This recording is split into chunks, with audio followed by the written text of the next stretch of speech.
बिस्मिल्लाहिर्रहमानिर्रहीम। आज हम लिखेंगे बे को मीम के साथ जोड़ना कैसे है। तो आधा कत पहली लाइन से हमने शुरू करना है नीचे, तो एक नुक्ता यहाँ से पीछे जाना है, फिर नीचे वाले कोने के साथ 2 कत आगे जाना है यहाँ से, और 5.5 कत नीचे बिल्कुल चौथाई हिस्सा अलिफ लंबा लेके जाना है। यहाँ से अगर मापें तो ये 1.5 कत होगा, और यहाँ से ये तकरीबन 2 से 2.25 कत लंबाई होनी चाहिए। 2.25 का यहाँ से है, और नीचे इसका ये लास्ट लाइन से भी 1.5 कत ये नीचे होता है, तो यहाँ से 5.5 कत हो गया,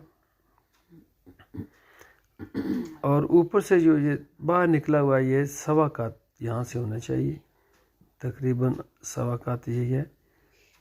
और ये हमारा हो गया बम।